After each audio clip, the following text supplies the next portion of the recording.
분들 인사 나누겠습니다. 사랑합니다. 축복합니다. 잘 지내십니까?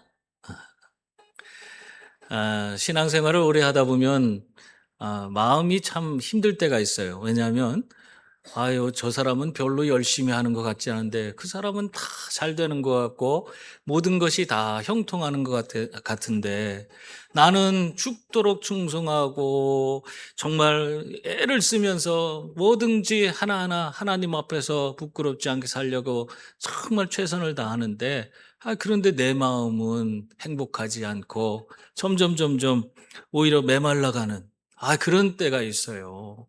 그런 상태에서 정말 내가 이 신앙생활을 제대로 하고 있는 것인지, 내가 하는 신앙생활이 나에게 왜 이렇게 짐스러운지, 이런 생각을 할 때가 있는 겁니다.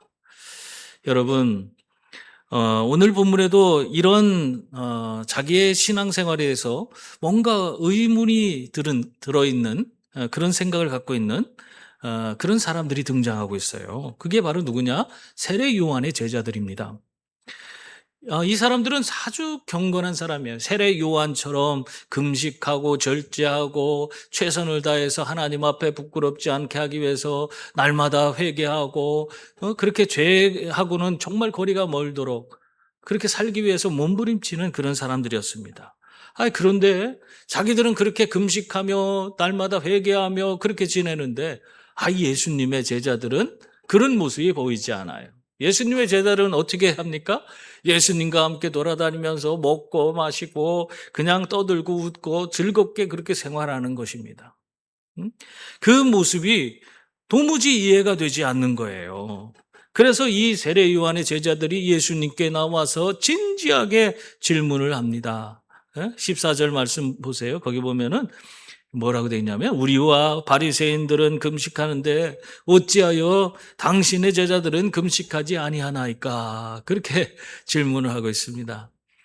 그러자 예수님께서 이 질문에 대해서 신랑과 잔치에 대한 비유로 또 그리고 새 포도주와 새 부대라는 그런 비유로 여러 가지 이것을 깨우치는데 예수님으로 말미암아 주어진 새로운 은혜의 시대를 우리가 어떤 마음으로 우리가 그것을 담고 살아가야 되는지 그것을 우리에게 가르쳐주고 있습니다.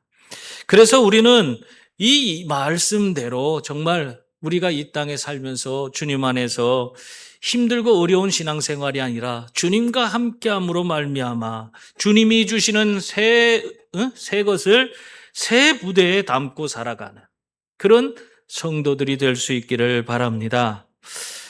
먼저 새 것을 새 부대에 담기 위해서는 지금이 어떤 때인지를 알아야 합니다.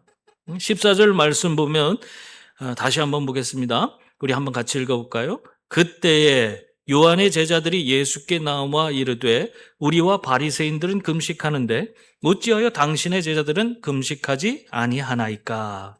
아멘. 오늘 이 질문에는 어떤 가시가 담겨 있지 않아요. 바리새인들은 예수님을 헐뜯기 위해서 뭐 질문 하나에도 거기에 뭔가 꼬투리 잡을 것만 찾는데 이 제자들, 세례 요한의 제자들은 전혀 그렇지 않습니다. 진심 어린 그런 질문을 하고 있는 거예요. 그래서 이 세례 요한들은 자기들은 정말 하나님 앞에 바로 서기 위해서 날마다 세례 요한의 가르침대로 금식하고 회개하고 그렇게 절제된 그런 삶을 살아가는데 도대체 이해가 되지 않습니다. 예수님도 하나님 보내신 자라고 하는데 근데 예수님의 제자들은 도대체 그렇게 경건한 모습이 보이지 않고 금식이나 회개도 하지 않고 그냥 먹고만 마시고 있지 않습니까? 그것이 너무나 이상합니다. 그렇게 예수님께 질문을 했습니다. 그러자 예수님이 그러한 질문을 받고 나서 어떻게 대답하셨어요? 15절 말씀입니다. 15절 앞부분을 보면은 예수께서 그들에게 이르시되 혼인집 손님들이 신랑과 함께 있을 동안에 슬퍼할 수 있느냐? 그렇게 말씀했어요. 예수님은 지금 자신을 신랑이라고 부르면서 신랑이 함께 있는 잔치집에서 누가 슬퍼하겠느냐 그렇게 묻고 있는 것입니다. 아마 아무도 잔치집에서 금식하거나 거기서 슬픈 표정을 짓고 분위기를 망치려고 하는 그런 사람은 아무도 없을 거예요. 예? 오늘 지금 예수님께서 이러한 신랑으로, 자신을 신랑으로, 또 예수님을 따르는 그런 자들, 함께하는 자들을 신랑과 함께 잔치집에 참여한 그런 자들로 이야기하고 있는데 왜 이런 표현을 하고 있는 것입니까? 예수님은요, 성경에 있는 거 그대로 얘기하시는 거예요. 성경에 보면은 하나님께서 오래전부터 자신을 자기 이 백성을 신부로 맞이하는 신랑으로 그렇게 표현하는 그런 내용들이 많이 나옵니다. 호세아서 2장 19절에 보면 내가 네게 장가들어 영원히 살되 그렇게 말씀하고 있고요. 이사야서 62장 5절에 보면은 신랑이 신부를 기뻐함 같이 내 하나님이 너를 기뻐하시리라 그렇게 말씀하고 있습니다. 그 신랑이신 하나님이요, 오늘 이렇게 자기를 신랑이라고 말씀하시던 그 하나님이 이제 예수 그리스도 안에서 친히 우리 가운데에 오신 것입니다. 그래서 예수님이 지금 신랑으로 표현하시고 그 잔치, 지금이 잔치하는 그런 때다, 그 얘기를 하고 있는 거예요. 여러분, 잔치집에 이미 우리도 참여한 줄 믿습니다. 잔치에 함께하고 있는 자들은 그 신랑과 함께 기뻐해야지, 거기서 슬퍼하거나 거기서 금식하고 절제하고 그 사람들 그 전체적인 그런 잔치의 분위기를 망치는 그런 일들을 해서는 안 되는 것입니다. 그러나 15절 뒷부분에 보면은 그럼에도 불구하고 그 신랑을 빼앗길 날이 온다 그렇게 말씀하고 있어요. 그러나 신랑을 빼앗길 날이 이르리니 그때에는 금식할 것이니라. 신랑과 함께할 때는 기뻐하고 즐거워하고 행복하게 지내고 먹고 마시면서 즐길 수 있지만은 그 신랑을 뺏기는 날이 오는데 그때는 너희가 금식한다. 금식할 거다. 여러분, 이 신랑 되신 예수님이 십자가에 붙잡혀 가실 날을 지금 미리 아시고 이 말씀을 하고 있는 겁니다. 이러한 때가 이르면 제자들도, 예수님을 따르던 제자들도 먹고 마시는 것이 아니라 그때에는 금식할 것이다, 그 얘기를 하고 있는 거예요. 그러나 여러분, 신랑을 빼앗긴다 해도 너무 실망할 거 없습니다. 이 신랑을 빼앗기는 것은 영원한 것이 아니기 때문에 그렇습니다. 요한복음 19장에 보면은 십자가에 빼앗기셨던 그 신랑이 다시 오셔서 어린 양의 혼인잔치를 여신다, 그렇게 성경에 보면은 어린 양의 혼인잔치에 대한 아주 놀라운 그런 장면들을 우리에게 설명해 주고 있어요. 그러므로 여러분, 신랑을 빼앗길 날이, 그 신랑을 빼앗긴 날에 우리가 금식하는 그 금식은 오히려 그것이 그냥 이별의 금식이 아니라 예수 그리스도께서 다시 오시는, 그 신랑이 다시 오는 것을 기대하고 소망하는 그런 금식인 줄 믿습니다. 빅터 플랭클이라고 하는 이 정신의학자가 있습니다. 이 사람이 2차 세계대전 때 나치 수용소에 감금이 됐어요. 자기 부인과 함께 강제 수용소로 끌려갔는데, 그런데 이 부부가 서로 따로 떨어져서 수용소에 갇히게 됐습니다. 그러니까 아내와 생이별을 했기 때문에 아내가 지금 그곳에서 살았는지 죽었는지 뭐 생사조차 알 수가 없는 그런 상황이었어요. 그러던 어느 날 정말 얼어붙은 그런 새벽에 끌려나가서 죽도록 땅을 파고 노동을 하고 있는데, 그런데도 거기에서 제대로 하지 못한다고 채찍을 막 들고 휘두르면서 그 채찍에 맞는 그 극심한 고통에 시달려야만 했습니다. 정말 그 자리에서 확 죽어버렸으면 좋겠다, 그런 생각이 들었어요. 그런데 그 순간에 자기의 사랑하는 아내의 얼굴이 보이더래요. 아내가 미소 짓고 자기를 향해서 웃고 있는 그 모습이 보이는 겁니다.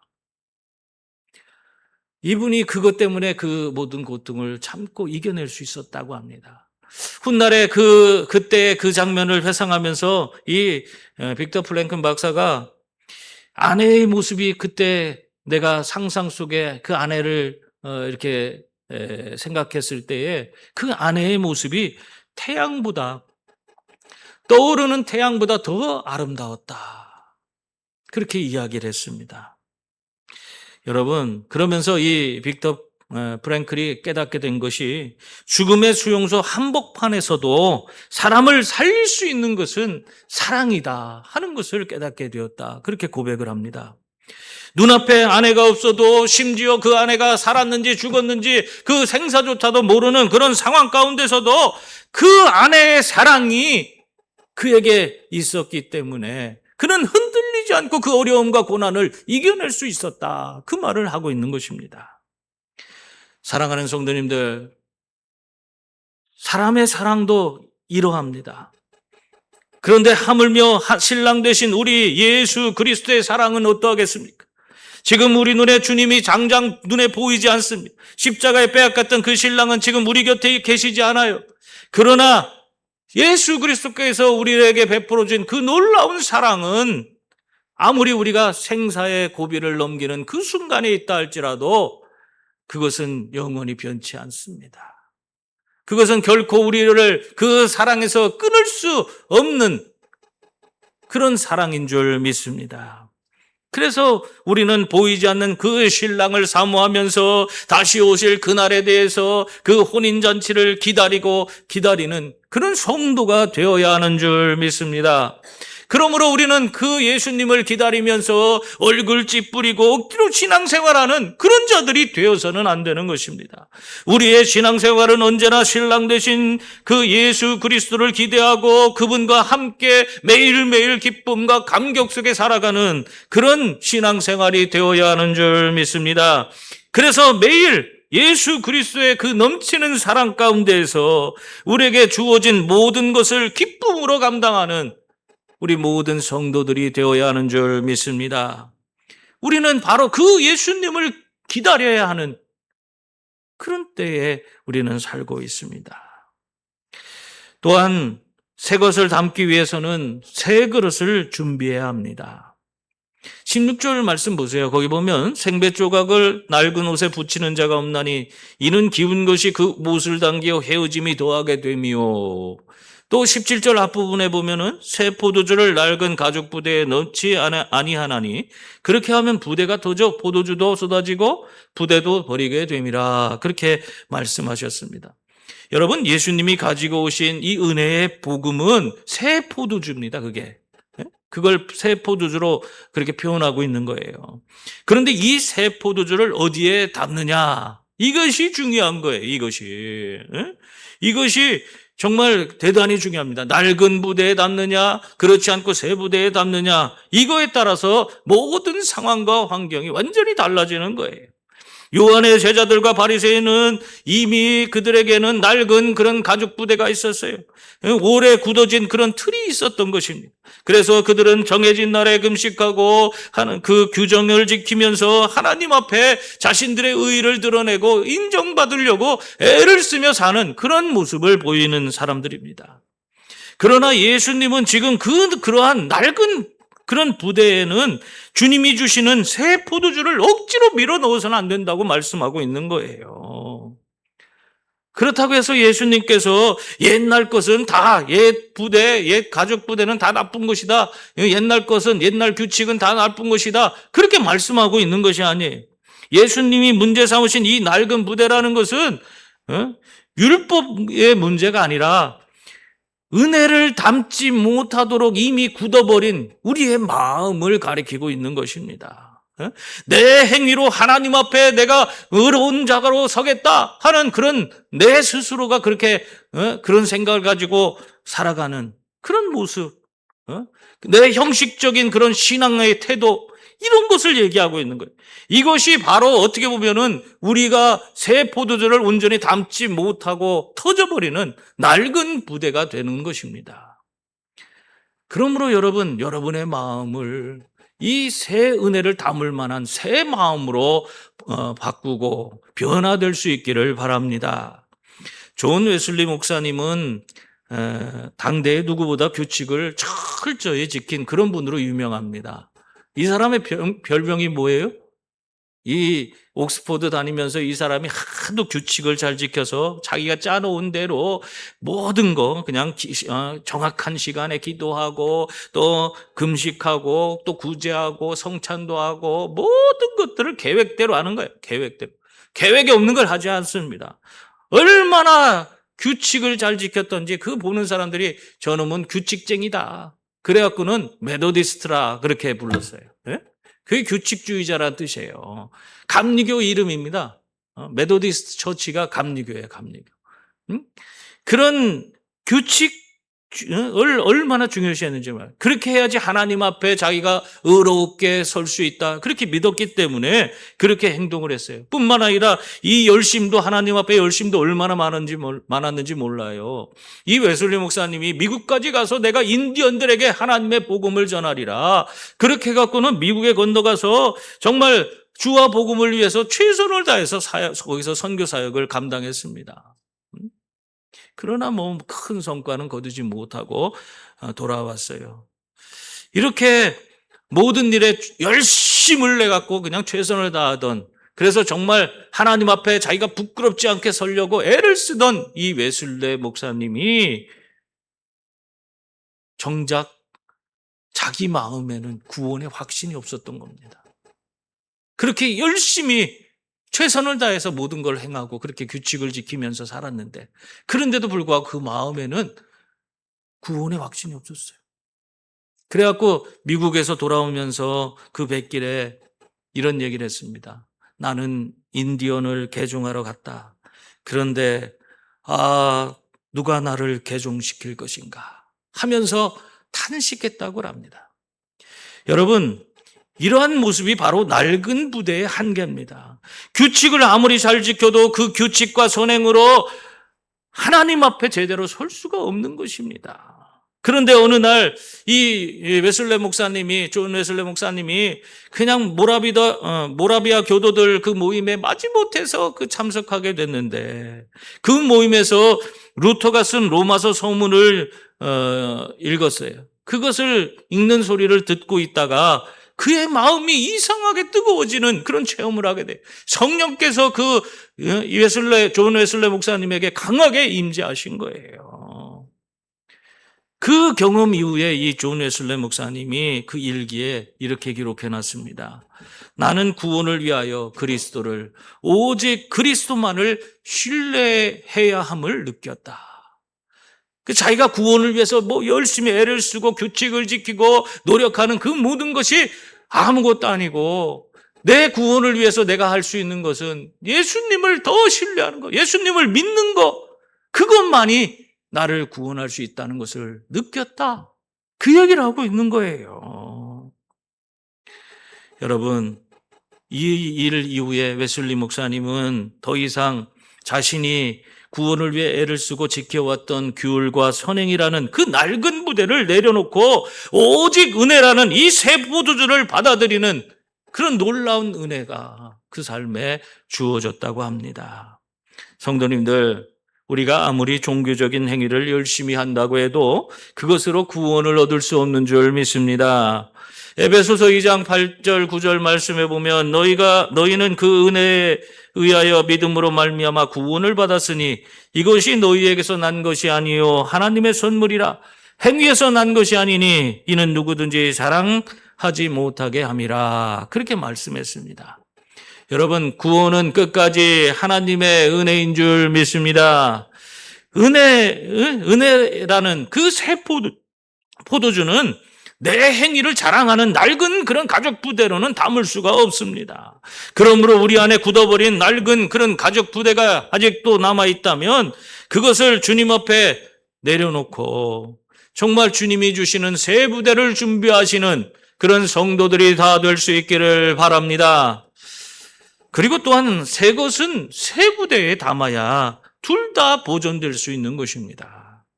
17절 그 하반절을 보면은 새 포도주는 새 부대에 넣어야 둘이 다 보존되느니라. 그렇게 말씀하고 있어요. 예수님은 지금 이 말을 할 때 포도주만 살리자고 하는 것이 아니에요. 포도주도 살리고 사람도 살리는, 둘 다 사는 그 길을 말씀하고 있는 것입니다. 여러분, 새 포도주에는 새 부대가 있어야 하는 것입니다. 다시 말해서 예수님이 주시는 새 생명은 새로워진 그런 마음에 담겨야 하는 것입니다. 옛 마음을 조금 손봐서 기우고 또 땜질해서 그래서 그 새 은혜를 받는 새 포도주를 담아서는 안 되는 것입니다. 담아서는 안 되는 것입니다. 주님이 나를 아예 새 부대로 만들어 주셔야만이 내가 주님 예수 그리스도께서 우리에게 주시는 새 포도주, 새 은혜를 우리가 풍성히 담을 수가 있는 것입니다. 고린도서 5장 17절에 뭐라고 하고 있어요?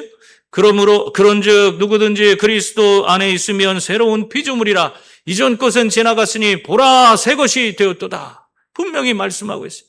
예수 그리스도 안에서 우리는 완전히 변화되어야 돼.